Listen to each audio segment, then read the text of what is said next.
Welcome back, ladies and gentlemen. Now, keeping up with our end of the bargain, talking about more Audis with professional Audi race car driver Aditya Patel, we have the Bugatti Chiron Sport. Now, the Bugatti Chiron Sport is essentially the Chiron, but a little bit lighter. So it produces the same power as before, 1500 bhp, same torque as before, 1600 Newton meters of torque, same engine, W16. No change to the real on-paper performance specs of the car, but where Bugatti are really excited about this car, they've really put a lot of effort into this.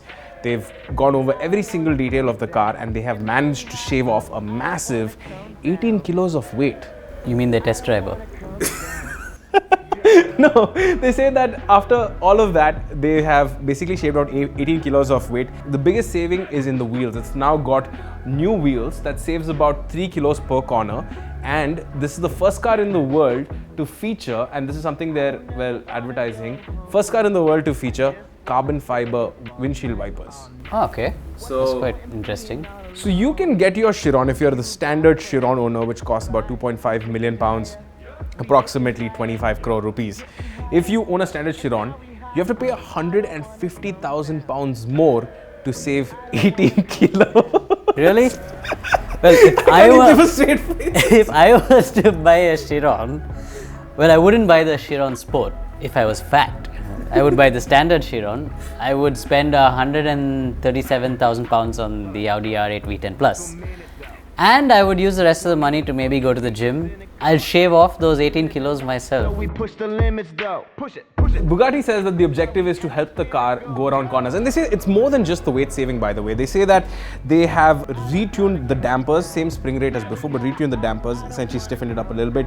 They've tweaked the steering and the torque vectoring system as well. And as a result of all this, they say it's about 5 seconds faster around the Nardo test track.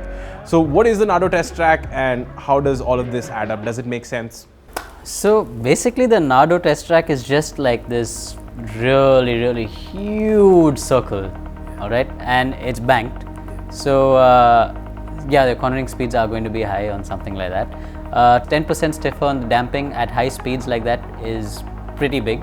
When the downforce comes into play, that 10% makes a big difference, especially around the corner. And all these cars have huge amount of aero. I'm sure it's got an active rear wing as well. They've got the dynamic torque vectoring, which is more improved than the previous one. Again, going around the corner is going to help it pivot better. Yeah, all-wheel drive and everything. So 5 seconds around the Nardo, could have been less wind on that day.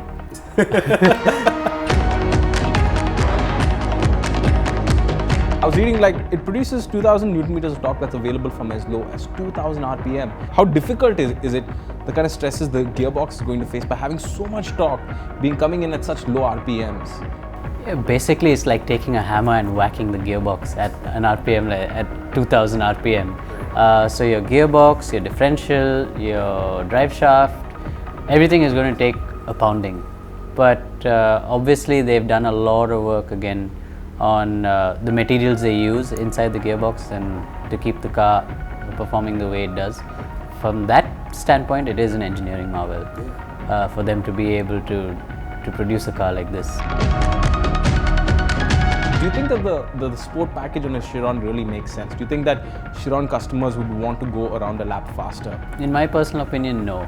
The only reason why I can think of you might want to own a Chiron that maybe 20 years down the line, it would be an exclusive thing to have. So you could say like, okay, the Chiron is a rare car, and then you have the Chiron Sport, which is even more rare. Yeah, you'd probably be the only person who ever bought it.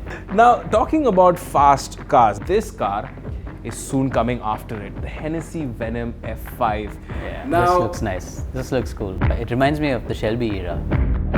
The name F5, Hennessy say that, is named after the fighter jet F5. And it gets about as American as it can get. First of all, it sounds like an alcoholic poison. The Venom. The Hennessy Venom.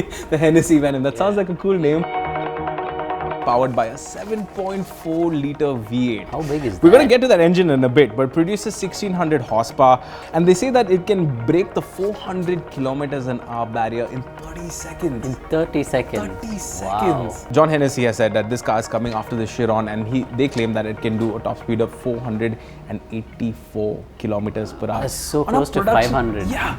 So 4 cylinders on either side, and it's 7.4 liters. Huge. That's like, I can't even imagine how big that's going to be. That's like the size of a truck. And it's a V8, so that's 4 cylinders, 1, Yeah. 2, 3, 4, So each this big, this big. This bigger cylinder, like a melon, right? A watermelon. Now this is America's approach to what the world's fastest production car is going to look like. It looks really nice, really sleek. Doesn't really look very American. Yeah, I mean the fact that it's come out of one guy's workshop. He's built the engine, he's designed the car, done all the basic groundwork. So it's quite a cool car. But will it hit 480 kilometers per hour? Has it already hit 484 kilometers per hour? Yeah, we probably need more information. So there you have it, folks. Two approaches of achieving the ultimate pursuit of engineering, or at least automotive engineering, which is speed. The Hennessy Venom F5 and the Bugatti Chiron Sport. What do you guys think about the car as well? Why don't you let us know in the comment section below? Catch you in a bit. Bye-bye.